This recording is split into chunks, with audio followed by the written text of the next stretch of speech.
성경에는 생명에 관한 증언들이 굉장히 많이 나옵니다. 그 중에서 생명에 관해서 직접적인 증언들이 가장 많이 등장하는 성경을 뽑으라면 이 요한복음을 뽑을 수가 있습니다. 오늘 읽은 본문은 요한복음 중에서도 서론에 해당하는 그런 말씀입니다. 여기서도 생명이 등장을 합니다. 사도 요한은 예수님에 대해서 증언을 하면서 예수님은 태초부터 있는 말씀이고 빛이고 그리고 생명이라고 증언을 했습니다. 사도 요한이 예수님을 생명이라고 증언을 했다는 것은 예수님이 오시기 전까지는 사람들이 참 생명에 대해서 잘 몰랐다는 것을 의미합니다. 그 전까지 사람들은 자기들 안에 생명이 있다라고 늘 생각을 해왔습니다. 숨을 쉬고 또 생각을 하고 또 자고 일어나는 것, 이런 것들이 자기 안에 생명이 있기 때문에 일어나는 현상이라고 생각을 한 것이죠. 하지만 예수님이 오셔서 사람들이 생명이라고 생각하는 그것이 사실은 생명이 아니라는 것을 알려주셨습니다.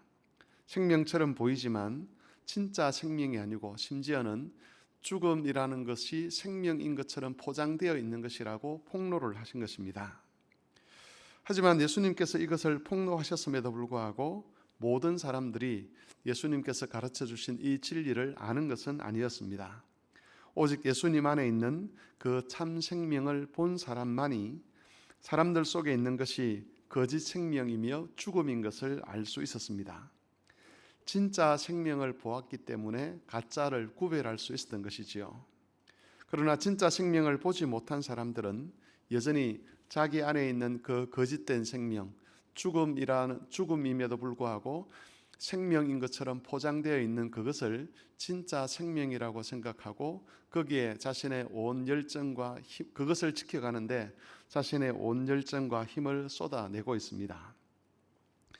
요한복음에서는 예수님이 생명이라는 것을 증언함과 동시에 예수님께서 그 생명을 믿는 자들에게 나누어 주셨다는 것도 함께 증언을 했습니다. 예수님이 자신을 생명이라고 알려주신 것은 내가 생명이다라는 정보만 알려주기 위한 것이 아니었습니다. 예수님의 목적은 모든 믿는 자들이 예수님으로부터 그 참 생명을 받아서 예수님처럼 참 생명을 누리는 자로 살도록 하기 위함이었습니다. 우리가 잘 알고 있는 요한복음 3장 16절은 이 사실을 우리에게 분명하게 가르쳐 줍니다.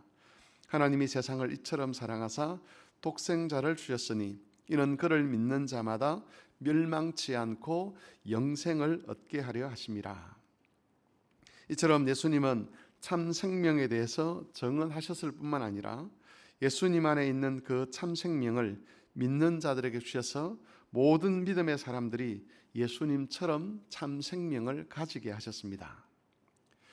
그리고 이 생명을 증언하시는 사역과 관련해서 중요한 것이 바로 말씀입니다.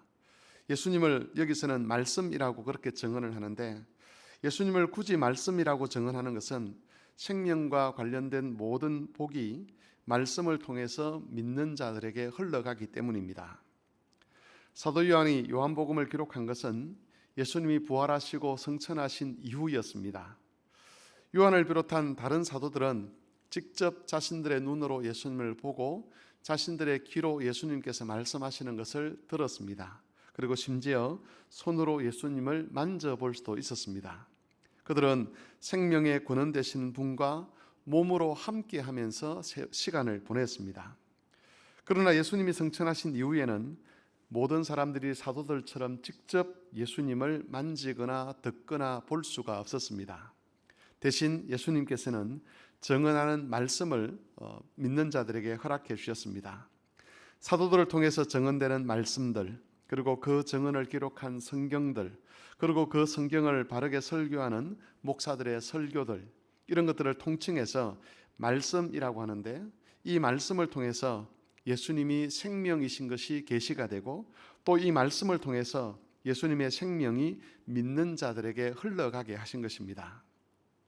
놀라운 것은 이렇게 말씀을 통한 은혜가 직접 예수님을 보고 듣고 만지면서 깨닫는 은혜 못지않는 수준으로 예수님의 생명을 알고 누리도록 한다는 겁니다. 오히려 예수님께서는 살아계셨을 때에 성령을 보내실 것이다 라고 말씀하시면서 그 성령 하나님 때문에 예수님으로부터 직접 말씀 듣는 것보다 또 예수님을 눈으로 직접 보는 것보다 훨씬 더 풍성하게 예수님의 생명에 대해서 알 것이고 예수님의 생명을 누리게 될 것이라고 그렇게 증언을 해 주셨습니다. 이것이 예수님께서 부활하시고 성천하시면서 자신의 몸된 교회와 성도들을 위하여 주신 약속의 말씀입니다. 따라서 우리가 예수님 안에 있는 생명을 더 잘 깨닫기를 원하고 또 예수님의 생명에 더 풍성하고 부유하게 참여하기를 원한다면 우리는 성령 하나님의 은혜를 위하여 기도해야만 합니다. 성령께서 깨닫게 하시고 또 성령께서 누리게 하셔서 우리로 하여금 사도들이 직접 보고 들었고 만졌던 것보다 훨씬 더 부유하고 훨씬 더 직접적으로 하나님의 은혜, 생명을 알고 누리도록 도와달라고 기도해야 한다는 것이지요. 약속을 따라 기도할 때 주님은 반드시 우리에게 응답해 주실 것입니다. 마지막으로 한 가지 더 살펴볼 것은 말씀을 통해서 예수님 안에 있는 생명에 대해서 알고 또 직접 예수님의 생명을 가진 그 사람들은 더 이상 우리 육신의 죽음을 두려워하지 않게 된다는 겁니다. 이 생명을 아는 사람들은 우리 육신의 죽음이 예수님으로부터 받은 이 참 생명을 빼앗거나 파괴하지 못한다는 것을 잘 알고 있습니다. 그렇기 때문에 사는 것과 죽는 것에 매이지 않게 되는 것이죠.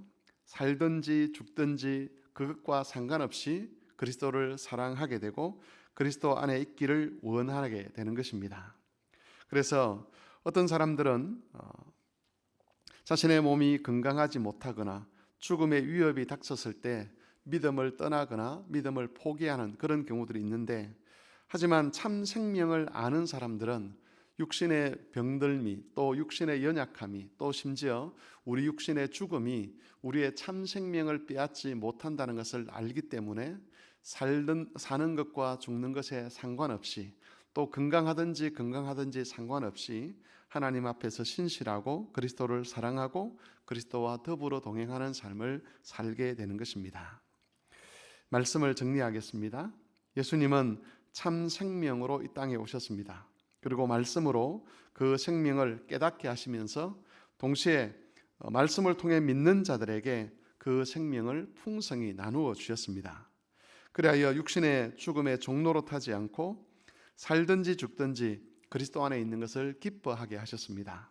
이 은혜를 기억하시고 오늘도 살든지 죽든지 아니면 건강하든지 건강하지 아니하든지 그리스도와 함께 동행하는 그런 성도들이 되실 수 있기를 바랍니다.